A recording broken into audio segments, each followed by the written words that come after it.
तर वीचा अर्थ काय आहे की विशुद्ध किंवा शुद्ध, त्याला आपण काय म्हणू शकतो, शुद्ध, आणि पुढे काय ज्ञान. तर विज्ञानामध्ये कशाचा अभ्यास केला जातो किंवा विज्ञान म्हणजे कशाचं शास्त्र आहे, तर विशुद्ध ज्ञान प्राप्त करण्याचं शास्त्र आहे असं आपण म्हणू शकतो. आता विशुद्ध म्हणजे काय, तर एक उदाहरण देऊन मी तुम्हाला सांगण्याचा प्रयत्न करतो की बऱ्याच आता या 300-400 वर्षाचा जर कालावधी पूर्वीची पण गोष्ट जर बघितली तर सगळ्यांना काय वाटत होतं, किंवा जे कोणी त्या काळातले शास्त्रज्ञ असतील किंवा जे कोणी माहिती असलेले किंवा ज्ञान असलेले व्यक्ती असतील त्या सर्वांना काय वाटायचं की पृथ्वी ही स्थिर आहे आणि सूर्य चंद्र हे पृथ्वीभोवती फिरतात. तर थोडक्यात काय की हे ज्ञान होतं, पण हे विशुद्ध ज्ञान होतं का किंवा शुद्ध ज्ञान होतं का, म्हणजे किंवा हे बरोबर होतं का, तर नाही, हे चुकीचं नॉलेज होतं. तर त्या विज्ञानाच्या कॅटेगरीत हे नॉलेज बसेल का, नाही. तर आपल्याला जे काही ज्ञान प्राप्त करायचं आहे ते कसं असलं पाहिजे, बरोबर असलं पाहिजे, शुद्ध असलं पाहिजे, थोडक्यात आपल्याला बुद्धीला पटणारं असलं पाहिजे, लॉजिकल असलं पाहिजे, त्याचं एक्सप्लेनेशन आपल्याला नेहमी देता आलं पाहिजे, ती गोष्ट परत सिद्ध करता आली पाहिजे. अशा प्रकारची जी माहिती आपण प्राप्त करण्याचा प्रयत्न करतो ते सगळ्या गोष्टी या विज्ञानामध्ये येतात. एक उदाहरण तुम्हाला दिलं, अशी प्रत्येक गोष्टी तुम्ही ते लागू करू शकता.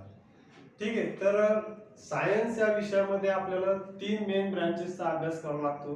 त्यामध्ये पहिली ब्रँच आहे फिजिक्स, दुसरी ब्रँच आहे केमिस्ट्री आणि तिसरी ब्रँच आहे बायोलॉजी. तर फिजिक्स म्हणजे काय मराठीमध्ये, भौतिकशास्त्र. मी थोडं आज घाईत असल्यामुळे थोडं फास्टच घेणार आहे, त्यामुळे तुम्हाला फक्त एक ओव्हरलुक आला पाहिजे या हिशोबाने या गोष्टी करणार. तर बघा, फिजिक्समध्ये मराठीमध्ये आपण काय म्हणतो, भौतिकशास्त्र. तर भौतिकचा अर्थ काय आहे, भौतिक या शब्दाचं जर एक्सप्लेन करून सांगायचं झालं तर आपण असं सांगू शकतो की जे आपल्याला डोळ्यानं दिसते किंवा आपल्याला जाणवते, ज्या काही गोष्टी आपल्या बुद्धीला पटतात किंवा आपण ते बघू शकतो, स्पर्श करू शकतो, जाणवू शकतात, त्या गोष्टी सगळ्या जे भौतिक जग म्हणतो आपल्या आजूबाजूचं, त्याचा अभ्यास भौतिकशास्त्रामध्ये केला जातो. आणि दुसरं कोणतं जग असते, अभौतिक, अलौकिक, जे की आपल्याला फक्त बुद्धीनं आपल्याला माहित येते पण आपण त्याला बघू शकत नाही किंवा त्याचं आपल्याला अस्तित्व आहे की नाही या गोष्टी आपण त्याला सिद्ध करून दाखवू शकत नाही. तर आपल्याला फक्त भौतिकशास्त्रामध्ये भौतिक जगाचा अभ्यास करायचा आहे. मग फॉर एक्झाम्पल आपल्या आजूबाजूची हवा असेल, आपल्या आजूबाजूची पृथ्वी असेल, चंद्र असेल, सूर्य असेल, लाईट असेल, सगळ्या गोष्टी या फिजिक्सच्या कॅटेगरीमध्ये येणार आहेत, कारण आपल्याला त्याचं अस्तित्व जाणून येते. दुसरा आहे केमिस्ट्री. केमिस्ट्रीमध्ये आपण रसायन किंवा केमिकल जे पदार्थ असतात ते कसे एकमेकांसोबत रिॲक्ट होऊन नवीन पदार्थ तयार होतात त्याचा अभ्यास केला जाते. आणि तिसरा एक घटक आहे बायोलॉजी. तर बायोलॉजीला मराठीमध्ये काय म्हणतो आपण, जीवशास्त्र. तर यामध्ये आपण कशाचा अभ्यास करतो, सजीवांचा. मग सजीव म्हणजे काय, त्या गोष्टी आपल्याला माहित पाहिजे. तर सजीव म्हणजे थोडक्यात काय की एखादी गोष्ट, त्या सजीवांची वाढ होते, तुम्ही 8वी-9वीच्या पुस्तकामध्ये वाचला असेल की वाढ होते, त्यांना संवेदना असतात, त्याच्यानंतर त्यांची हालचाल होते, बरोबर. त्या सगळ्या गोष्टी सजीव आणि त्यांच्या मग वेगवेगळ्या प्रकारे क्लासिफिकेशन करून आपण त्याचा अभ्यास करतो. फॉर एक्झाम्पल विटाकरचं 5 किंगडम क्लासिफिकेशन 9वीच्या विद्यार्थ्यांना माहितच असेल. ठीक आहे. तर बघा, आता ग्रॅव्हिटेशन हा जो भाग आहे तर या केमिस्ट्रीमध्ये तो येणार नाही, बायोलॉजीमध्ये येणार नाही, कारण तो आपल्याला फिजिकल वर्ल्ड जो आहे त्या फिजिकल वर्ल्डमध्ये अनुभव देणारी गोष्ट असल्यामुळे आपल्याला ते फिजिक्सच्या शास्त्रामध्ये आपल्याला अभ्यास करावा लागेल. आता आपण आपलं युनिवर्स पासून सुरुवात करून ग्रॅव्हिटेशन पर्यंत पोहोचण्याचा प्रयत्न करू. तर बघा, आजच्या ज्ञात असलेल्या माहितीनुसार हे जे जग आपल्याला दिसते, आता युनिवर्स म्हणजे काय, तर युनिवर्स म्हणजे ज्याला आपण मराठीमध्ये विश्व म्हणतो. तर बऱ्याच जणांना असं वाटते की ही पृथ्वी बस झालं, चंद्र वगैरे हे एवढंच युनिवर्स आहे. तर असं काय आहे का, युनिवर्स ही खूप मोठी गोष्ट आहे. आणि आपले जे एक सूर्य, आपण ज्याच्या भोवती सगळे ग्रह फिरतात, 8 जे ग्रह आहेत ते जे सूर्याभोवती फिरतात, अशी करोडो सूर्य आपल्या मिल्की वे आकाशगंगेमध्ये आहेत. आणि अशा करोडो मिल्की वे सारखे आकाशगंगा आपल्या युनिव्हर्समध्ये आहे आणि ते पण आपल्याला जे दिसते डोळ्याला किंवा आपल्याला म्हटल्यापेक्षा जे दुर्बिणीनं आतापर्यंत दिसलं ते जे युनिव्हर्स आहे त्या युनिव्हर्स बद्दल आपण बोलतोय, त्याच्या पलीकडनं अजून कोणतं युनिव्हर्स आहे ते आपल्याला माहित नाही. पण मुळात मग हे युनिव्हर्स कशापासून बनलेलं आहे असा जर कोणी प्रश्न विचारला तर आपण सध्या आपलं जे सायन्स आहे त्यानुसार आपण दोन प्रकारे त्याला एक्सप्लेन करण्याचा प्रयत्न करतो. त्यामध्ये आपण असं सांगतो की युनिव्हर्स जे आहे हे दोन गोष्टीपासून बनलेलं आहे. त्याच्यामध्ये मी बघा फळ्यावर लिहिलेलं आहे, पहिला जो पार्ट आहे तो मॅटर आहे आणि दुसरा पार्ट आपण काय सांगतो एनर्जी. ठीक आहे.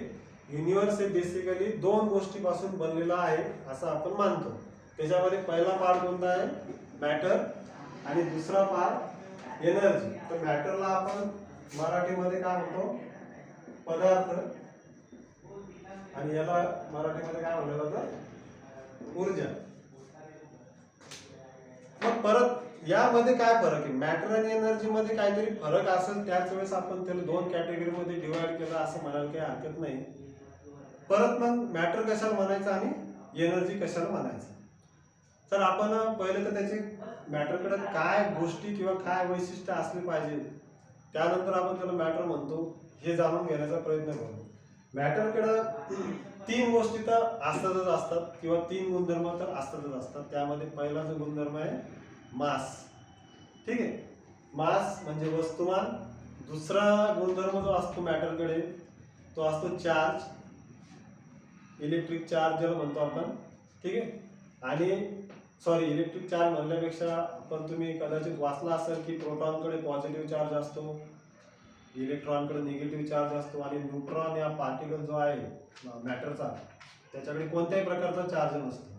तर आपल्याला दोन चार्ज तर माहितीच आहे पॉझिटिव्ह आणि निगेटिव्ह. आता ते काय कोणा डोळ्याला जाऊन ते बघितले नाही पॉझिटिव्ह चार्ज आहे निगेटिव्ह चार्ज आहे, हे फक्त समजण्यासाठी तुम्हाला सांगतो की त्याच्याकडे काही प्रॉपर्टी असते. ती कोणती प्रॉपर्टी असते ते अट्रॅक्टिव्ह किंवा रिपल्सिव्ह.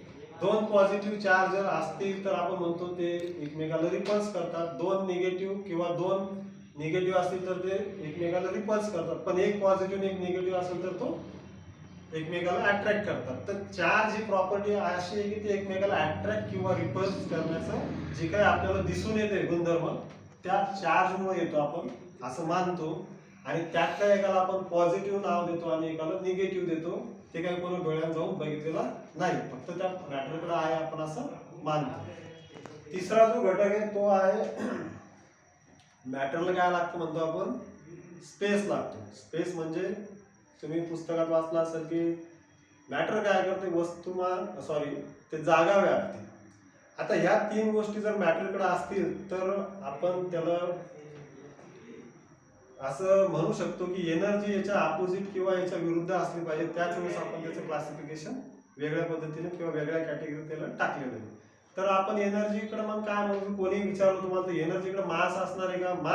मास काय आहे मग परत प्रश्न तयार होतो. जसं आपण चार्जचं म्हटलं की अट्रॅक्टिव्ह रिपल्सिव्ह प्रॉपर्टी आहे. तर मास काय आहे की मासमुळे एखाद्या गोष्टीला काय होते जडत्व प्राप्त होते. ठीक आहे ना. आपण म्हणतो पृथ्वीचं मास. तर मास म्हणजे काय की ते जे पृथ्वी कशापासून बनलेली आहे ते एकत्रित परिणाम आपल्याला दिसून येतो आणि तो परिणाम कशा प्रकारचा असतो जडत्वाचा असतो. म्हणजे जितकं जास्त मास तितकं जास्त त्याचं जडत्व आणि जितकं जास्त जडत्व तितकं त्याला मग आपण त्याला जर आपण हलवण्याचा प्रयत्न केला तर आपण त्याला तो विरोध करतो ते कोणताही ऑब्जेक्ट. तर पृथ्वीचं मास आणि मास कशापासून प्राप्त झालेलं आहे पृथ्वीला थोडक्यात तर हे पृथ्वी कशापासून बनलेली आहे प्रोटॉन न्यूट्रॉन सगळ्याच गोष्टी कशापासून बनलेल्या आहे मॅटरच्या प्रोटॉन न्यूट्रॉन आणि इलेक्ट्रॉन या तीन फंडामेंटल पार्टिकल पासून बनलेला आहे.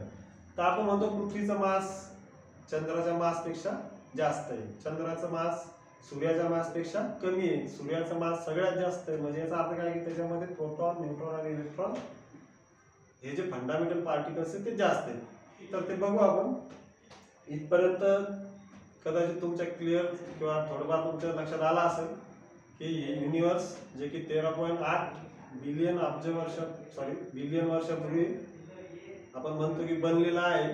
आणि तेव्हापासून आजची जी अवस्था आपण दिसते आपल्याला त्याच्यामध्ये आपण त्याला दोन प्रकारे कॅटेगराईज केलेलं आहे मॅटर आणि एनर्जी. मॅटरकडे तीन प्रॉपर्टीज असतात ज्या की एनर्जीकडे अवेलेबल नसतात. ठीक आहे.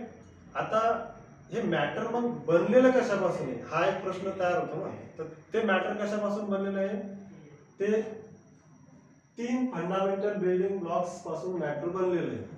ठीक आहे. कोणकोणते? प्रोटॉन, न्यूट्रॉन आणि इलेक्ट्रॉन. 3 फंडामेंटल पार्टिकल्स कोणकोणते? प्रोटॉन, न्यूट्रॉन आणि इलेक्ट्रॉन. आता मला एक पॉइंट तुम्हाला क्लिअर करायचा आहे की कोणताही जो अणू असतो, हा जो अणू असतो, या अणूमध्ये आपण वाचतो की प्रोटॉन, न्यूट्रॉन असतात आणि त्याच्या भोवती इलेक्ट्रॉन असतात. हे 3 फंडामेंटल पार्टिकल आहे. पण केवळ 3च फंडामेंटल पार्टिकल आहेत असं नाही. जे काही मॅटर आहे ते याच्यापेक्षा जास्तही पार्टिकलनं बनलेलं आहे. असं म्हणतात की जवळपास 2000 पार्टिकल आतापर्यंत शोधले गेलेले आहेत. किती? 2000. पण जे आपल्याला प्राथमिक आपण जे केमिकल रिॲक्शन म्हणा किंवा जे न्यूक्लिअर रिॲक्शन ज्याचा अभ्यास आपण करतो, या सगळ्या या गोष्टी आपण या 3 या गोष्टीच्या आधारे आपल्याला ते समजण्यास किंवा याच्याच आधारे आपण त्या गोष्टीचा अभ्यास करतो. प्रोटॉन, न्यूट्रॉन आणि इलेक्ट्रॉन. ठीक आहे. इथपर्यंत क्लिअर झालं.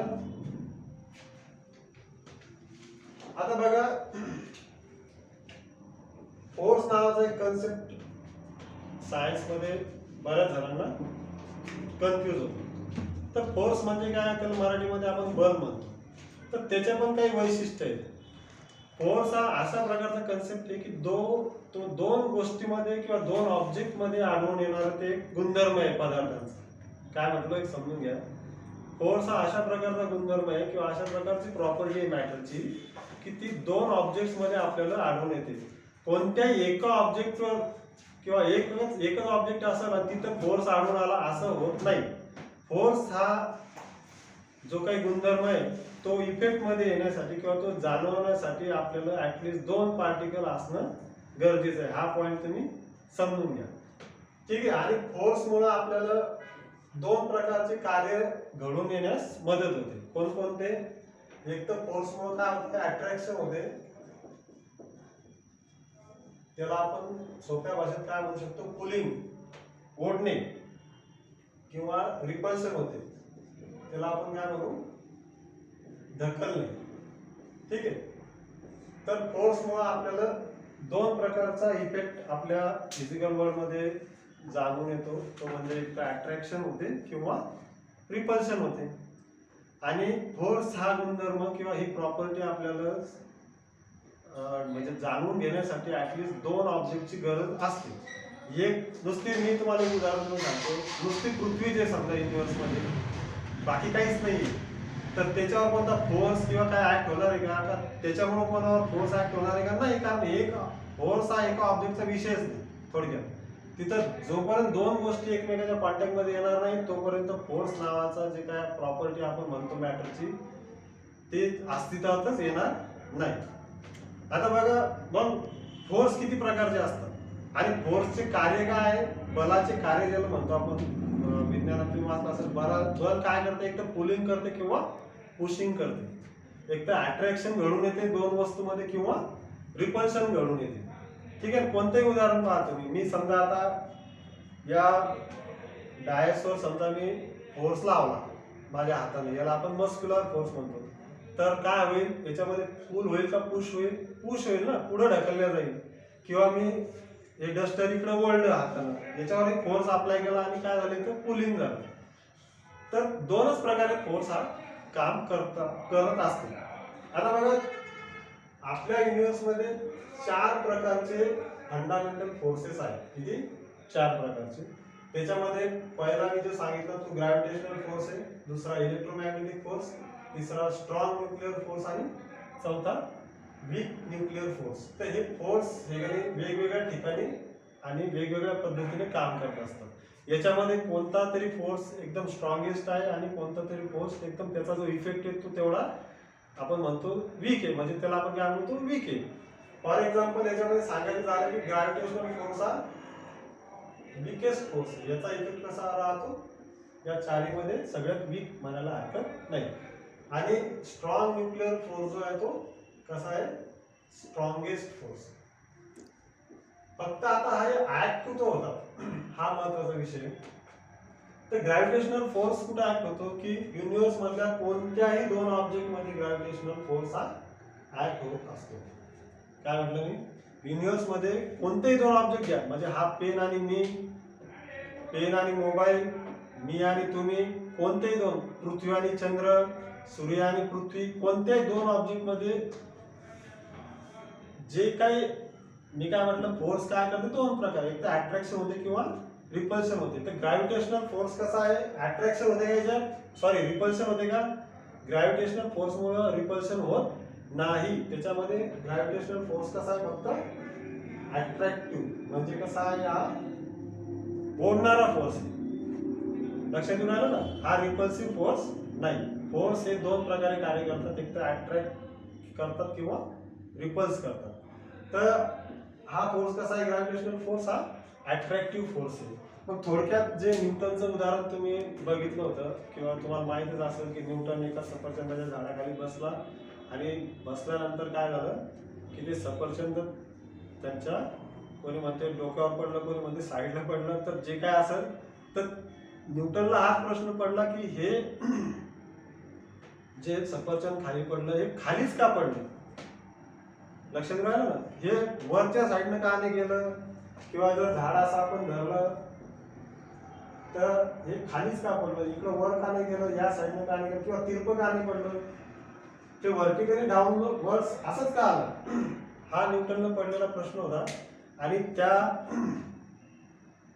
एका प्रश्नामुळे तिथून जे त्याचा अभ्यास त्यांनी चालू केला, तर त्यांनी नंतर मग ते 3 नियम मांडले आणि त्याचाच आपल्याला ग्रॅव्हिटेशन या चॅप्टरमध्ये अभ्यास करावा लागतो. त्याच्यानंतर केपलरचे लॉज पण त्या चॅप्टरमध्ये येतात. फक्त सध्या मला तुम्हाला सांगायचं काय की ग्रॅव्हिटेशनल फोर्स हा कसा प्रकारचा फोर्स आहे, अट्रॅक्टिव्ह फोर्स आहे. म्हणजे तो काय करतो, एक ऑब्जेक्ट काय करतो दुसऱ्या ऑब्जेक्टला नेहमी स्वतःकडे खेचण्याचा प्रयत्न करत असतो. ठीक आहे ना. मग आता आपल्याला माहिती आहे की सूर्य भोवती पृथ्वी फिरते. मग कशामुळे फिरते, ग्रॅव्हिटेशनल फोर्समुळे. आपण सध्या एखादी वस्तू वर फेकली ती खालीच काय येते, तर ग्रॅव्हिटेशनल फोर्समुळे. चंद्र पृथ्वी भोवती फिरतो, कशामुळे फिरतो, तर ग्रॅव्हिटेशनल फोर्समुळे. त्याच्यानंतर दुसरा फोर्स कोणता आहे, इलेक्ट्रोमॅग्नेटिक फोर्स. आता तुम्ही इलेक्ट्रिक फील्ड आणि मॅग्नेटिक फील्ड असे दोन शब्द ऐकले असतील, इलेक्ट्रिक फील्ड आणि मॅग्नेटिक फील्ड. तर हे दोन, यामध्ये ऍक्च्युअल मध्ये दोन फोर्स आहेत, इलेक्ट्रिक फोर्स आणि मॅग्नेटिक फोर्स. आणि ते दोन्ही फोर्स एकमेकाशी संबंधित, एकमेकाशी रिलेटेड फोर्स आहेत. आणि ज्यावेळेस एखादा इलेक्ट्रॉन ऍक्सेलरेट होतो, म्हणजे त्याला त्वरण प्राप्त होते, त्यावेळेस त्या इलेक्ट्रॉन भोवती काय होते, एक तर इलेक्ट्रिक चार्ज तर असेच असते, पण त्याच्या भोवती मॅग्नेटिक फोर्स तयार होतो. ठीक आहे. आणि किंवा जर एखादा मॅग्नेट असेल, तो जर मूव्ह करत असेल तर त्याच्या भोवती इलेक्ट्रिक फील्ड तयार होते. त्याच्यामुळे आपण काय म्हणतो की हे दोन्ही गोष्टी एकमेकाशी इंटरट्वाइन आहेत. Moving electric charge produces magnetic field and moving magnetic field produces electric charge. आणि त्याचाच वापर करून आपण, तुम्हाला माहित असेल की जे आपले हायड्रो पॉवर प्रोजेक्ट असतात त्याच्यामध्ये आपण काय करतो, मॅग्नेटला मूव्ह करतो. आणि मॅग्नेटला मूव्ह केल्यामुळे काय होते की तिथं इलेक्ट्रिसिटी प्रोड्यूस होते. ती इलेक्ट्रिसिटी दुसरं तिसरं काय नसतं, दुसरं तिसरं काय आहे, फक्त मुव्हिंग चार्ज येतो. आणि आता हे वाक्य परत एकदा समजून घ्या की मुव्हिंग इलेक्ट्रिक चार्ज म्हणजेच इलेक्ट्रिक चार्ज म्हणजे इलेक्ट्रॉनवर जो असणारा चार्ज किंवा moving electron produces magnetic field and moving magnetic field produces electric charge किंवा इलेक्ट्रिक फील्ड किंवा इलेक्ट्रिसिटी. आता याच्यामध्ये आपण काय करतो की एक उदाहरण द्यायचं म्हणून सांगतो की जे आपलं हायड्रो पॉवर प्रोजेक्ट असतात त्याच्यामध्ये आपण काय करतो, मॅग्नेट असतात मोठमोठे आणि त्याच्यावर पाणी सोडून त्याला मूव्ह करतो. आता मॅग्नेटिक, आपलं वाक्य काय होतं, moving magnetic field produces electric charge. तर तो जो मॅग्नेट असतो त्याच्यामुळे काय, त्याच्या भोवती मॅग्नेटिक फील्ड असते आणि ती मूव्ह करते कंटिन्यू. त्याच्यामुळे काय होते, इलेक्ट्रिक चार्ज तयार होतो, तो इलेक्ट्रिक चार्ज मूव्ह होतो आणि त्याच्यामुळे आपल्याला इलेक्ट्रिसिटी प्राप्त होते. असं तो खूप मोठा कन्सेप्ट आहे. इथं तुम्हाला सांगायचं फक्त की हे दोन एकमेकाशी रिलेटेड फोर्स, एकमेकाच्या आधारित चालतात, थोडक्यात सांगायचं म्हणजे. तिसरा फोर्स काय आहे, स्ट्रॉंग न्यूक्लिअर फोर्स. आता आपल्याला इथपर्यंत माहित आहे की जे मॅटर आहे हे तीन गोष्टीपासून बनलेलं आहे, प्रोटॉन, न्यूट्रॉन आणि इलेक्ट्रॉन. ठीक आहे. पण हा प्रश्न तुम्हाला कधी पडला किंवा पडला नसेल तर आता सांगतो की हे तुम्हाला हा प्रोटॉन कशापासून बनलेला आहे असं जर विचारलं कोणा, आणि हा प्रश्न बऱ्याच वेळेस विचारला जाते क्लास लेवलला की प्रोटॉन कशापासून बनलेले असतात का प्रोटॉनच आहे फक्त की त्याच्यानंतर आपण प्रोटॉनला ब्रेक करू शकत नाही. तर बघा हे प्रोटॉन ऍक्च्युअल मध्ये त्याच्यापेक्षाही स्मॉल पार्टिकल पासून बनलेले असतात. त्याचं नाव आहे क्वार्क्स. तर काय म्हणतो आपण क्वार्क्स. तर एक प्रोटॉन हे दोन अप क्वार्क्स आणि एक डाऊन क्वार्क्स अशा पद्धतीने बनलेला आहे. काय हा प्रोटॉन कशा कोणकोणत्या क्वार्क पासून बनलेला आहे, 2 अप क्वार्क्स आणि 1 डाऊन क्वार्क.